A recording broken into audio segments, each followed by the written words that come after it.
With the progressive backlash happening towards relatively unknown entertainment media, you might notice that these entertainment media got quite a lot more attention. The latest one being the Goblin Slayer anime. I've talked about it and I don't need to talk about it again. But the booming popularity of that anime amongst the moral backlash from the progressives shows us another fantastic example of the polar opposite of the get woke go broke, which is get rich when the woke bitch. The point is, not appealing to the woke side of the argument will net you tons and tons and tons of attention, even if your product is garbage. But while we have seen the get woke go broke event many times, we need a hell of a lot more to explain this phenomenon. Thank God for this new study. The study is called Hidden Tribes, a study of America's polarized landscape. In a nutshell, the study shows that there are only 8% of people who are part of the progressive activists, and they are ironically the most homogeneous group in America that consists of rich white people. So yes, they are projecting really hard when they're talking about resisting the power. I mean, we already know that, but glad that this study confirms it. The point that I'm trying to highlight is the get woke, go broke mentality is once again confirmed. When you try to appeal to the smallest demographic, the kinds of people that only care about their own political agenda, you're not gonna get any profits from pretty much anyone else. And the people who are part of the progressive activists do not actually buy the stuff that you're producing. Sure, these people have all the money in the world, but they're not spending it on video games or any other entertainment media out there. They're spending it on protesting. And by protesting, I mean making the T-virus a real thing.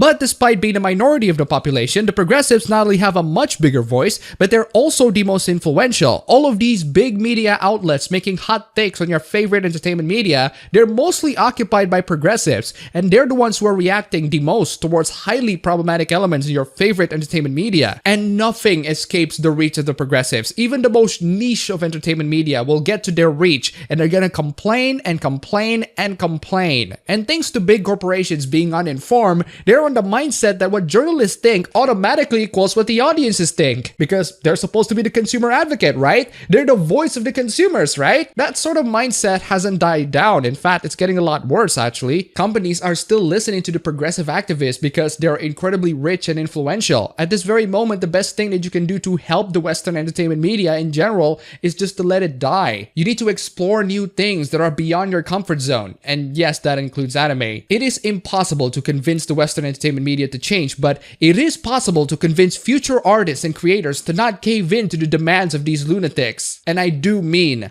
lunatics. Dear franchises, just include some LGBT plus representation and I'll stop yelling at you. Mostly. If it's bad representation, I will yell more though. And here we have the Mary Sue being the Mary Sue. Nothing more, nothing less. Nothing really surprising. It is, however, an interesting article to talk about to highlight that these people are just rich, overly entitled brats who couldn't produce anything other than to complain and complain and complain. With all that money and six-figure salaries earned by the progressives on average, I would expect these people to actually make something innovative and exciting instead of ripping off Lil Witch Academia. But I don't expect these NPCs to be able to conjure original thoughts. I do expect you to donate to me on Patreon after this video. Nah, just kidding. Donate to someone else or save your money for something better. But still, huge thanks to HeartTrace25 for the pledge. You are fantastic. It's National Coming Out Day, and once more, I am angry about LGBT plus representation in major franchises.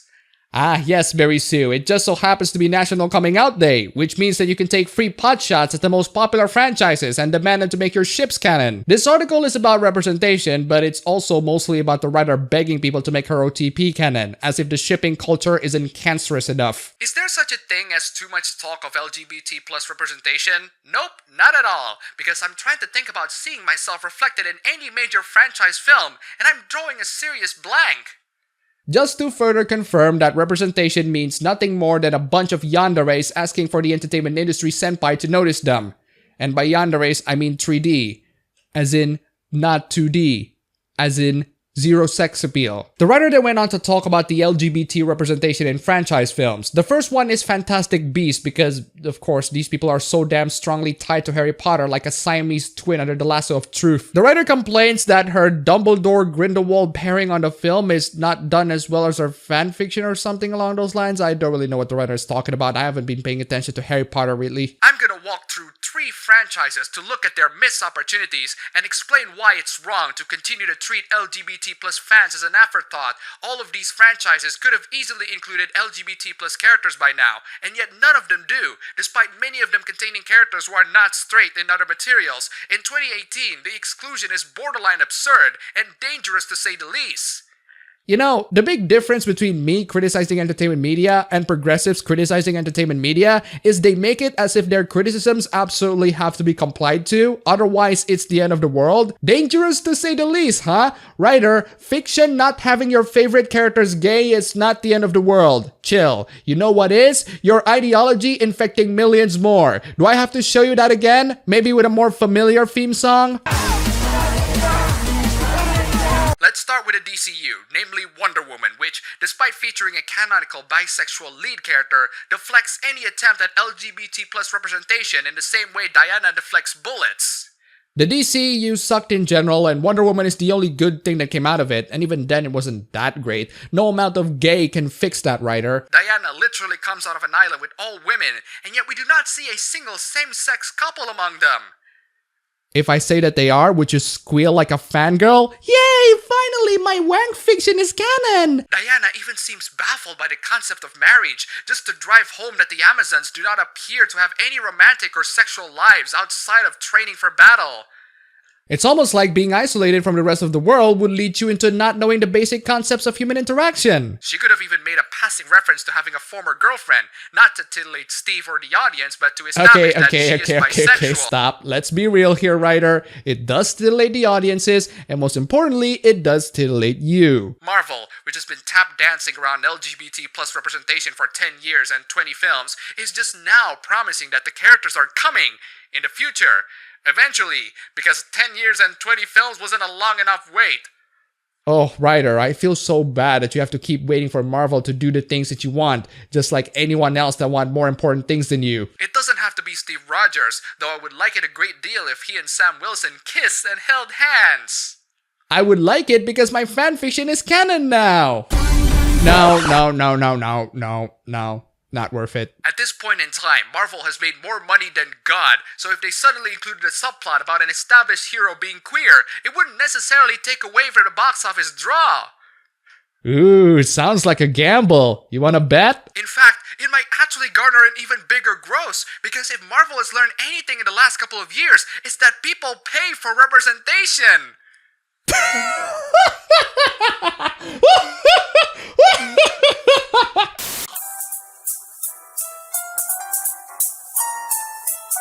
Okay, writer, let me explain to you why Black Panther is successful. People saw him in Civil War, he's a badass in Civil War, and people want to see him in a solo film. But no, apparently people watch Black Panther because he is black.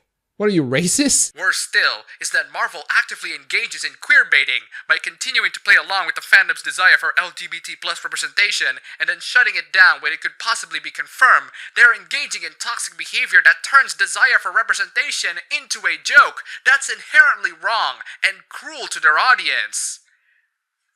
Sorry to say this, writer, but your desire for representation is a joke. This entire article is a joke. Your demand is a joke. I love that you portray queerbaiting as cruel to their audience. If you don't know what queerbaiting is, it's basically ship teasing for the gays. Look at the NPC finally grasping the meaning of the word tease. It's supposed to be cruel, you dullard. Or they'll give us LGBT plus representation like the lesbophobic nonsense that made up Jessica Jones Season 1 and call it a day, because shouldn't that be enough to make us happy?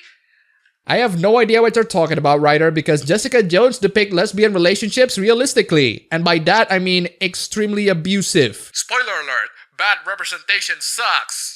Spoiler alert, I'm a crazy yandere who wants Marvel Senpai to notice me by any means necessary. The writer then went on tangent about LGBT representation in Star Wars. You know what? You can take that, writer. Shove as many LGBT characters in that dying franchise as you possibly can and see if the world would actually throw money at it. We need this representation. We need to have LGBT plus heroes to normalize the LGBT plus community for audiences across the board. No, we don't, because LGBT people are not represented by whining, crying babies like you. The LGBT people that I've met are really fantastic people. You, on the other hand, are a bunch of crazy entitled fangirls who want their ships to be canon. If Poe Dameron can be a hero, or if Steve Rogers can also be one, or Diana Prince, and also be LGBT+, that will send a powerful message to youth across the country, as well as provide hope for older generations.